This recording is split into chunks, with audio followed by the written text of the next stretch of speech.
Softman Show. Clinton Yates sticking with us here on the Team 980. So the first time you ever met James Wood, the Nationals debutant this week, 6'7", ultra skilled, can do everything, was arguably the best player in minor league baseball this season, certainly the best in the national system. He was in high school still. What do you remember about the first time you met James Wood, and how excited were you to hear that this was the week he was getting called up to the bigs for the Nats? He had just graduated from IMG. He was playing in the Perfect Game All-American Classic in 2020. It was at a yard called Chickasaw Bricktown Ballpark, which is the AAA affiliate of the Los Angeles Dodgers. Separate discussion. Best AAA ballpark in America. Argue with your mama about that. Now, that so good that they moved softball in the Olympics to Oklahoma City. That game, for people who don't know developmentally, what it is basically the high school game of note in this country. There were various big leaguers who played in that game.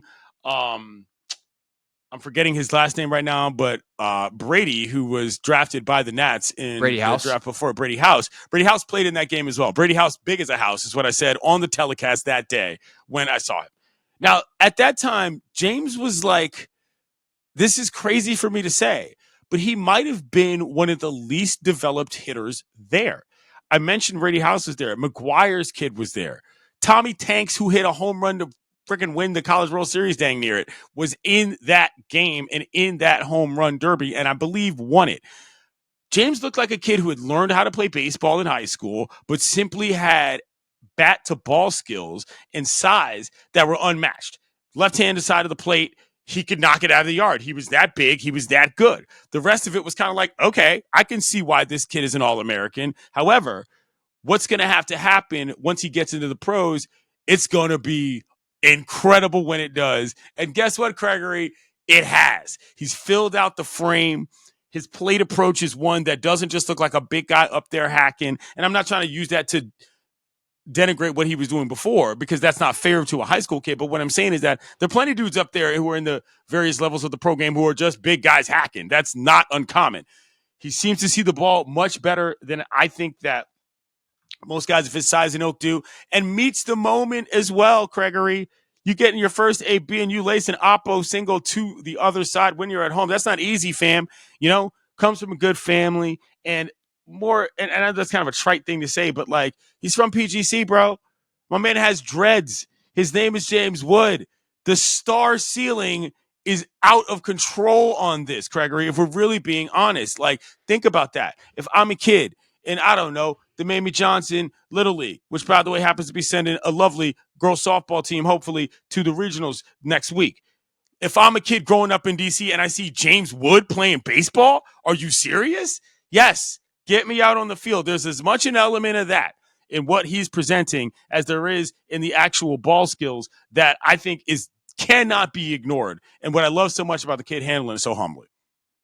Yeah, no, he seems like a kid who's really got his head on straight. We asked Toby Altizer, our colleague here, who does our baseball podcast, Bustin' Loose, earlier this week. I was like, the last two young stars that have come through DC that have had major headlines are Bryce and Juan Soto. Soto burst onto the scene in a very different way than Bryce, who was a known commodity, but both of them, by the time they got to the bigs, and especially for Soto, kind of established his early in his big league tenure.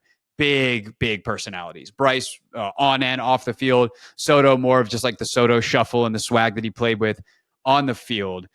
Wood seems like a pretty soft-spoken guy. He's still a kid, so who knows what he develops into as he just matures as a man, because that's what happens when you become an adult. But like the athleticism, the power, like, do you think that star power is there, that he's next in line in that, or is he just going to be like an outstanding player that is like many other outstanding players in Major League Baseball, that their star power is limited? I think there are two separate things that you're referring to, but they both make sense. The star power is not limited, but I do not think it's next in line. Those are separate to me for a couple different reasons. Juan Soto on a World Series champion winning team. Bryce Harper, face of the nation in terms of youth baseball, on the cover of Sports Illustrated. Not quite the same. Wood is just a guy that played baseball growing up and got picked. He went to IMG. Like, He's from Maryland. Like, this wasn't some situation where everybody was like, oh my God, it's going to work. He just got on the field. And next thing you know, you've got a talent. So I do think that what I'm referring to is in terms of likability, never mind ability. And I think that that's something that the Nats, quite frankly, need to recognize. There's no world in which we're returning to that anything is like Strauss or Bryce. There just isn't. Those were two foundational players in terms of the creation of the franchise, never mind the fan base. That is just kind of a different thing now. So when you look at a CJ Abrams, you look at a James Wood, you even look at a guy like Darren Baker, who's coming up through the system, or a Marquise Grissom Jr. If we're going to talk about brothers that could be stars, that does not necessarily correlate to them meeting whatever ceiling of expectation that either of these other two players had, because the franchise is in a different place entirely. So I'm not saying it's an unfair comparison. I just think they're different things. And so for James, I think he's actually going to be able to grow in a cauldron baseball wise that allows him to be the player he actually is going to become, and not just fulfill that sort of media requirement of, are you the next guy? Right. It does feel like, from like a sizzle standpoint, the next guy has a much more higher likelihood of being Dylan Cruz, who's a number 2 overall pick. LSU like, he's player, got some name value. Yeah. In the year of the number 2 pick in DC, Clinton, he was the Nationals. Well, let me tell you this, Craig. Look, James Wood was supposed to play in the Futures game this year. Guess what? He played in a big league game 2 days ago. You're not playing in the Futures game at the All-Star break when you're already in the bigs. And that's fine. I know how they put that team together. I know the guys who do it. But that's what I'm talking about.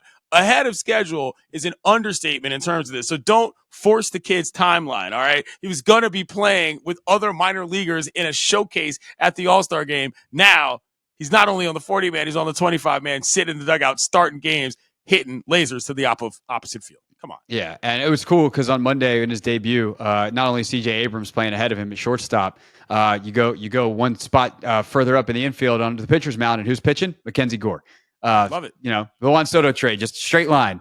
I was going to say, like, shortstop, part of the Soto trade. Like, and if you're one of those people that is constantly keeping up with the proverbial Kardashians in terms of what trade assets are doing after you get rid of them as a franchise, Wood's a pretty nice little, treat within that bucket of what actually came back when you see guys like Soto and the Yankees tearing it up. I mean, look, the kid's a young player. He's from the area.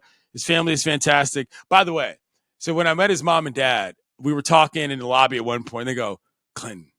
I was like, what's up? They go, thanks for saying what's up to our son. I was like, come on.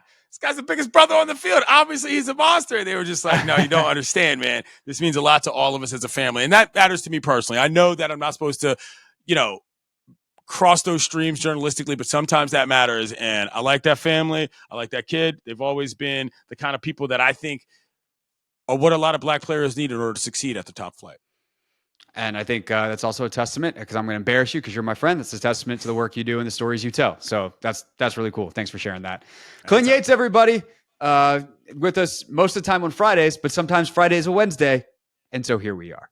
More Hoffman. Happy 4th, kiddos. What's up, kiddos? It's your boy Clinton Yates from ESPN.